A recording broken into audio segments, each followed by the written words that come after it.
dogged determination, and soft power, aka celebrity and influencer juice. The duo working to organize the protest that fearlessly spoke truth to power and announced that indeed enough is enough. So in January 2010, the Future Project hosts the annual Future Awards. The keynote speaker was Ngozi Okonjo-Iweala. And at the time, she made mention of the fact that the demographics of Nigeria favored young people, and that young people should basically take their position in determining what happens in Nigeria. Fast forward to February of that year, Chude Jijonwo wrote an email titled, "Where is the outrage?" And the content of the email was basically saying, when would young people use their voices so that the likes of Wole Soyinka and Tunde Bakare will not be the ones protesting on behalf of a future that they have less invested in and we have more to lose. Because at that time, Save Nigeria group had started and they'd already had a protest in Abuja, I believe. And one of the banners they had at the time actually was "Enough is enough." So the protest was organized and was set for March 16 in Abuja. And the idea was to march to the National Assembly. And there were three main things. President Yar'Adua, at that time, we weren't sure if he was dead or alive. There was fuel scarcity, and there were killings in Jos that now pales in comparison to what is happening in Nigeria now. A friend of mine, Bisola Edu, who is a current member of the board of EiE, invited me to the protest. I'd just finished my MBA, was back in Nigeria, and it sounded like fun. Going to Abuja to protest and have a good time with friends. Protest happened in Abuja March 16, was followed by a protest in Lagos on April 13, and this is all in 2010. Shortly after the dust of the debut protest settled, the fledgling civil society group was back in the grind, prepping for the grandmother of all modern-day protests, #Occupy Nigeria. It is not about subsidy. There can be no transformation without sacrifice.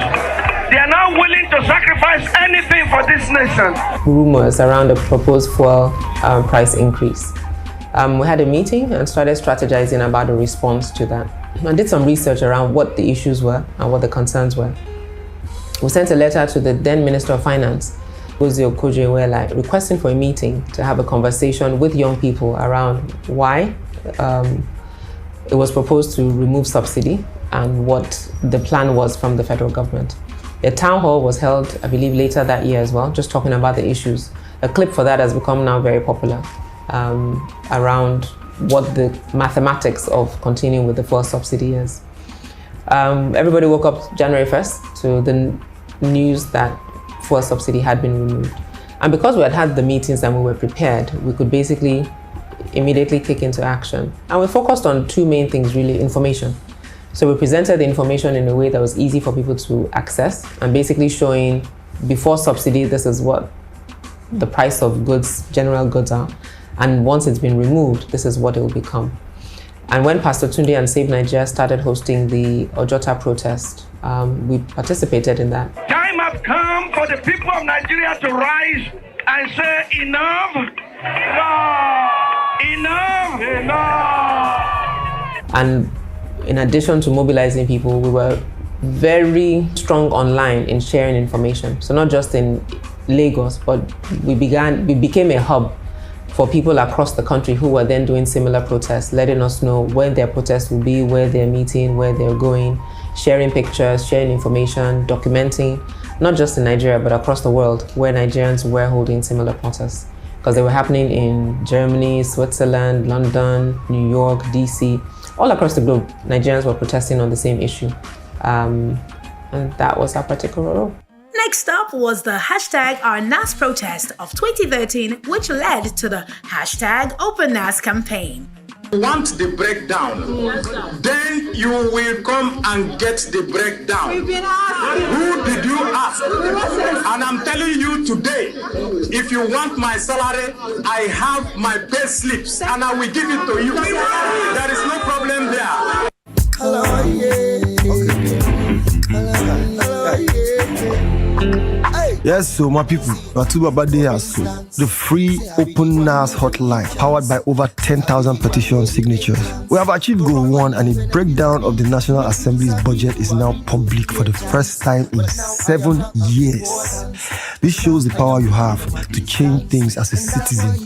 The purpose of this hotline is to create a community of Nigerian citizens who want to help strengthen our democracy and improve the services that our government provides for us. We believe that our elected officials from all parties must work for citizens and for Nigeria. Now we give them the job to do now, so they must do them. Abinobiso. This hotline provides information on governance and a quiz with a chance to win a 2,000 naira recharge card every month if you answer the questions correctly. Never stop being an active citizen because at the way be that. One love, my people. In an age where digital and social media are the dominant channels of engaging the youth, new media savvy EIE has taken full advantage of new media to connect with the primary target demography. Is a central plank for us for reaching new constituencies, for bringing new ideas and ways of working, and trying to connect government to the citizens.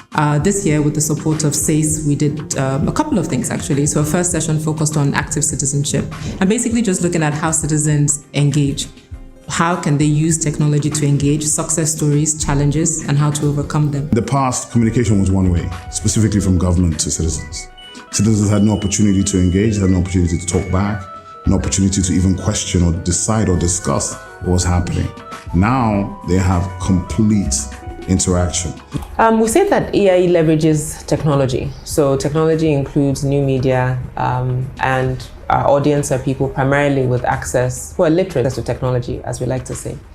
New media has aided our work because new media, for the most part, is unfiltered, it's easily accessible, and it's cheaper compared to print media or radio. Over the years, what we've said very simply is that people that we have access to through new media, we say they're like a thumb. Your thumb is your only finger that can touch your other 4 fingers very easily. Your other fingers will struggle. They can touch them, but they would struggle. But your thumb can touch them very easily. So we say that people who have access to our information are like thumbs. So whatever you get online, what you can read in the newspapers, what you can find in books, considering that a significant percentage of our population is illiterate, which just means they are unable to read. Whatever you find, access information you have access to, take it as a thumb and then share it with 4 other people. And so the 4 people can be your siblings, they can be people you work with, they can be people in your neighborhood. But the idea is that if one person shares with another 4, and those 5 then share with 4 other people each, and those then share with 4 other people each, the exponential impact will be huge. And that's how we use new media to educate and share information. EIE is the only organization that has hosted conversations on citizens, governance, and technology at all 6 editions of the Social Media Week Lagos. Guests include Omobaba Johnson, former Minister of Communication 2013 to 2015, Malam Nasir El Rufai, Kaduna State Governor 2017, and Professor Mahmoud Yakubu, INEC Chairman 2018.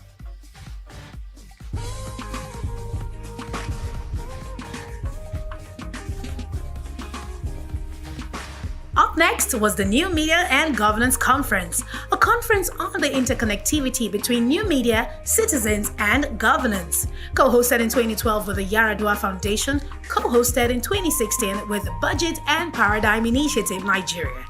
EIE also organized engagements on internal party politics and selecting candidates. Right after recording another resounding success with a conversation on party politics, EIE delivered a series of electricity town hall meetings. These are interactions with citizens on how to resolve issues around estimated billing and other power problems. Bundling of PHCN, we decided to help citizens navigate the challenges of getting power. And a big one was metering. Very simply, metering allows you to only pay for what you use. Estimated billing doesn't do that. And it's a consistent complaint that because estimated billing allows the discos to charge more, there is not an incentive to meter Nigerians. So Nigerians are struggling to get meters, people are having to pay to get meters, which should technically be free. So we're basically just doing town hall meetings in different communities and letting them know what their rights are, how to go about getting meters, how to complain, what the complaint mechanisms are. And a particularly good one is the Ararami community, which basically decided not to pay their bills until they got meters. And they complained to the Ikeja Disco. They came on our radio show. And while they were on our radio show, Ikeja Disco then reached out to them and had a meeting around adjusting their bills and metering the community. So that's a great example of citizens taking action and following through. And well, they're not a government agency in this case, but an organization responding and engaging them. 2 Ikeja Disco Town Hall meetings, Ibadan Disco Town Hall meeting, and a live town hall meeting on Channels TV with Minister of Power, Works and Housing and stakeholders were organized.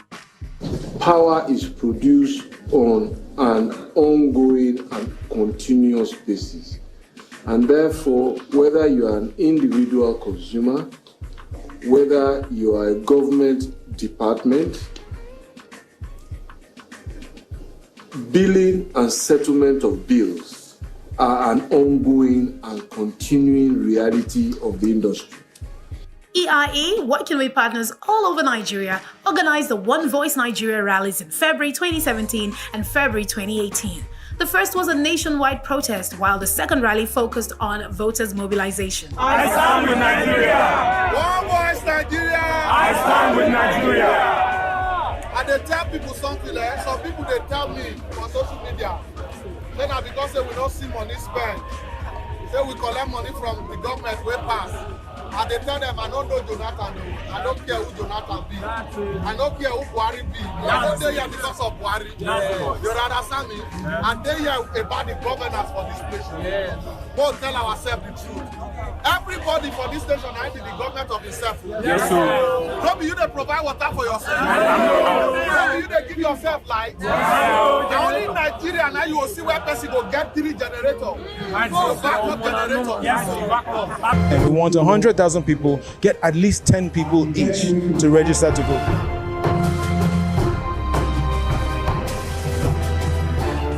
If not 1,000 people come, they feel they do on sharp, register all of them, sharp. And of course, there has been a series of election debates which are organized to help citizens select credible candidates that they want to vote for. Your company, AfriInvest, facilitated the 30 billion water storm funding from the capital market and the $225 million from the World Bank. Can you please tell us how much as commission did your company take? The desire of the people of Ondo State against the rule of conducting election, of course as a lawyer I will challenge it. But if the election were to be conducted freely and fairly, I will concede victory and I will congratulate whoever emerges. This is the select part of the RSVP, that's Register, Select, Vote, Protect campaign. EiE has co-hosted 14 debates from 2011 till date. Another major milestone is the election monitoring using Revoda. We're able to show in 2011 and 2015 the app that we have for elections, Revoda, the use of it follows Nigeria's broadband map, which simply means that the people who have access to use it are people who are connected, who have access to the internet.